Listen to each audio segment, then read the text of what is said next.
have Mr. H.C. Sharma, Chief Technical Services, Power Management, Power System Control, Quality and Sustainability, Business Development and Collaboration, Tata Power-DDL.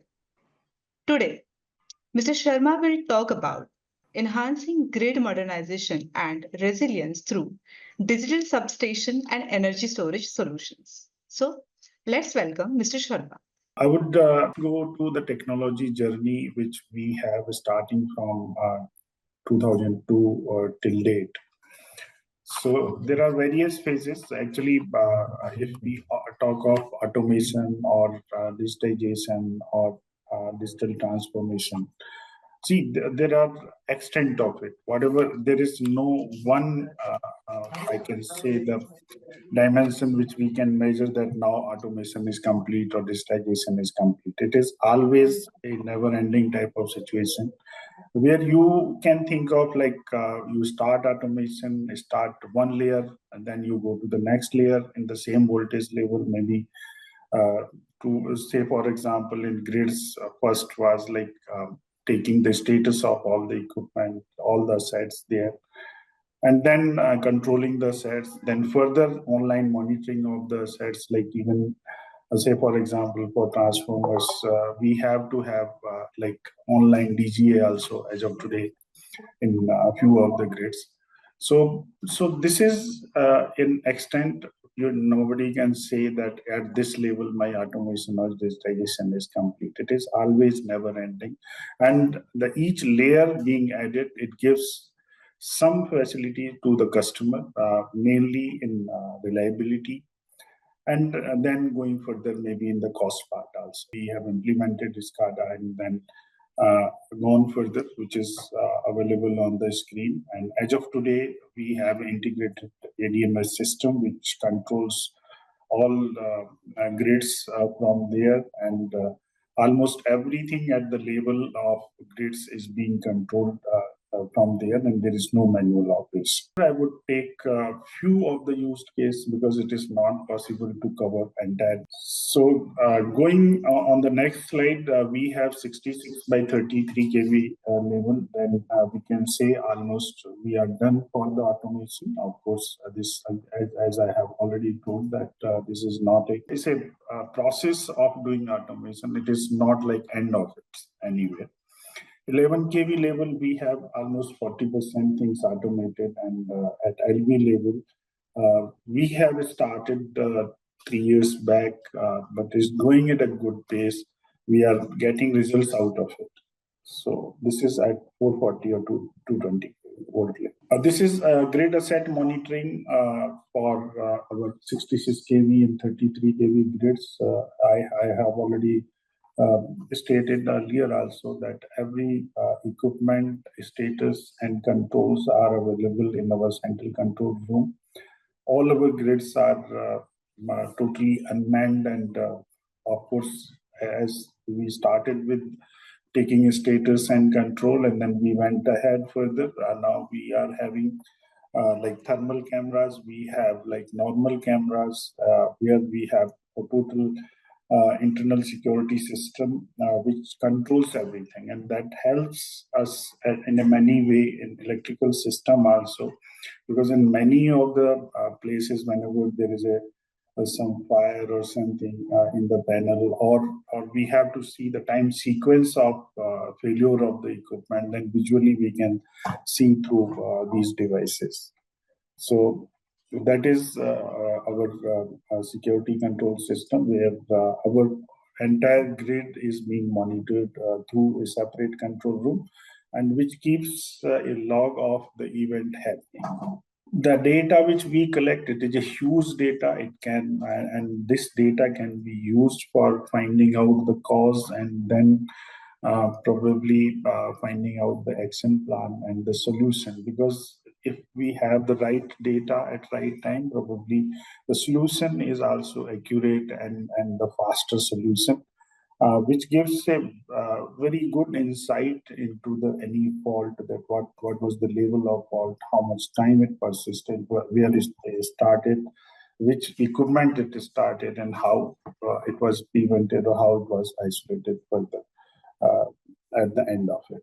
But the IoT-based system, which we have like proactive information, overload, and all those things, and all the data, almost everything related to the equipment and their operation, their parameters is in the central control room, and many of the parameters, especially the tripping and the alarms, are automatic, and few of the parameters are manual also, where the controller at the central control room takes a decision based on the data and the circumstances. We have the fault passage indicators at different places, and then we have the RMUs, which are automated, which can be operated from the control room. So whenever there is a fault, like in this case, we have just shown a case where there is a fault in the system at the place. I'll take the pointer. So the fault is at this place, and then we go further. Then what happens is that in a normal case, it would happen that the entire feeder will get tripped from the grid. But there is a selection possible in this case, and the system is the fault is isolated at two places. The one is that this RMU, and another is this RMU. So at these two switch open, then fault is isolated, and going further, the entire system can be except the faulty portion of it can be again re-energized, and supply can be continued. So this is how it is done, that this is closed from both the sides, a faulty portion is isolated, and then we continue for the supply, and then going further, we can take up the work of fault rectification, and then taking into the system again. These are the motorized RMU, which is almost 40% of our entire population of 5,000 RMU, which are in the system, and these are basically RMUs which can be operated, and with the help of these RMUs, we were able to operate some of the RMUs in case of fault, even isolate and then reconnecting the system. And the some cases, restore time of 2 minutes was also achieved through these devices. Yes, generally speaking, LV system generally is isolated. It's left out. Not, I will not say isolated. It's left out, and the LV system, much automation is not there. Not only in India but globally also. In a way, LV system is not that much automated. So what we have, in fact, we collaborated with one of our business associate, and then installed LV automation devices in our grids, where we are able to effectively monitor all the parameters of low voltage side, whether it is the status of the device, or it is voltage or current in the system or in the lines, and then real-time actionable alerts are coming out. And then when this data is available, many things can be done with that data. The data can be used, for example, if we have the data of feeders, then we can use it for finding out the unbalance. We can use it for the theft. We can use it for n number of purposes. So that data is an analysis is being done on a cloud-based system. We have already automated around 500 substations through these LV IoT devices, which is like we personally found it to be very, very useful, and giving a new dimension to the LV side of the system. Say, for example, this is how it works. This goes to the cloud by the sensors and actuators. Data is collected from the field, and then goes to it, and then finally, then it goes to TPDDL application and the database. Few of them. This is the visual view of these devices. But this is important. Like if we see this particular case, where we could find there is a huge difference between the current which is flowing through three of the phases. For example, red phase is in the range of 100 ampere, and whereas the blue phase is in the range of around 40 to 50 ampere.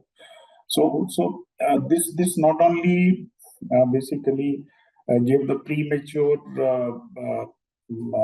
reaching the limit of the device, where like our phase, if it is touching the highest current, then the system will operate and may trip. But also it is basically converting to the huge losses in the LV system. And similarly, other these things are there where these are being analyzed. Again, if you see this particular thing where the defined current is the red current, phase current is almost zero, whereas the yellow phase is around 125 amperes. So, and this is again earlier our operator used to go and find out the peak current of LV feeders. Now we are able to record it, and it gives the real picture of peaking of the LV.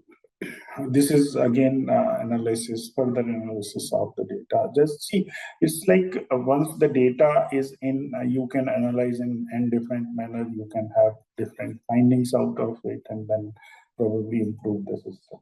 Going further, the distribution transformer health monitoring.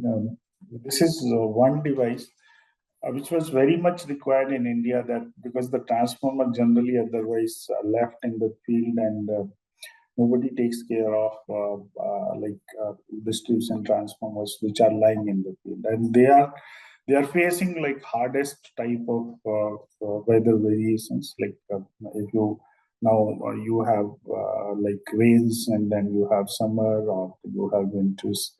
So, but nobody, the device has to be there which can monitor their status from the field. We looked for the devices. Of course, many distribution transformer monitoring units are available in the market, but these were very costly device, and in some cases the device was costing almost equal to the cost of the transformer.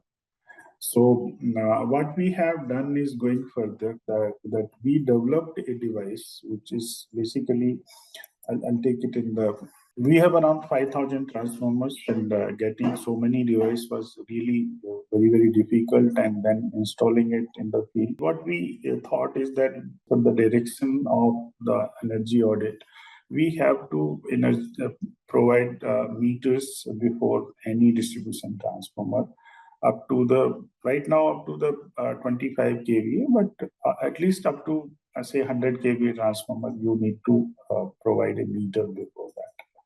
So what we have done is that because our meters are already connected on RF, and they are communicating back to the HES and MDM. So what we thought of, that why don't we utilize this system which is already available. If this can collect the data regarding the transformer, say for example, the oil level of the transformer, temperature of the transformer, and all those things which is available, it can collect those data from the field, and through meter it can transmit back to HES, and from HES we separate it out and build some logics and MDM, and then sending the information about any abnormality, or in case of some very urgent type of thing, then probably we can send the trip signal also, because we have like 5 digital input and 5 digital output in our meters. And this was basically because all the more important, because whenever the oil is like stolen from the transformers are left dry, and probably left to failure, I would say. But in those cases also, this data, this oil label and all those things can be very important and significant to stop the failure of transformer because of the theft of the transformer oil from the transformers. All the sensors and all these things are installed on the transformer. Through our meter, we transfer back it to our MDM, analyze the data. Then, based on the data, based on the abnormality detected, the information can go to the field crew to attend it, or maybe to the security of the company. Those can go, say, for example, if we find that somebody is draining oil, the oil is going very fast down, then that can also be detected by these transformers signals, and we can send those signals to the concerned person to act upon. Exactly, the meter look like this.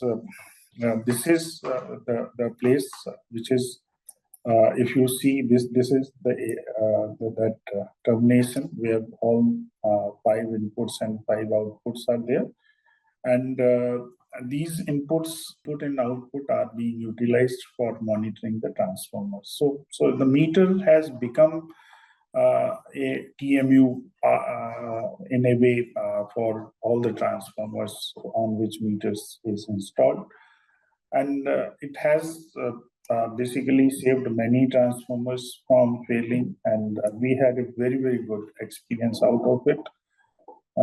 Still, we are working on it and trying to improve upon whether we can take some of the analog signals out of it or not. Because right now the signals are generally the digital signals. Actually, we have a 10 megawatt system battery energy storage system, which is installed in our grid. And this was on the pilot. We are also working on installation of higher size of battery energy storage system. And we are in advanced stage of key things which can be, or best can be used. Number one is that peak load management. Whenever peak is there, it's very easy. Like whenever you have a peak here, and then the peak load is taken care of by you switch on the battery to supply power, and that at least 10 megawatt is there. So 10 megawatt can be saved off from the peak. Of course, we have a peak of around this year we achieved a peak of 2,460 megawatts. So, of course, this 10 megawatt is not very sizable, but of course, it gives a signal that yes, it can be utilized, and it can be effectively utilized to save off your peak. So this is one. Yeah. Second is then a dynamic change of load behavior. Say, for example, today we had a very heavy rain, and in those cases, these rains are difficult to predict, especially even you may find that sometimes you have rain in north part of Delhi and you don't have anything in south part of it.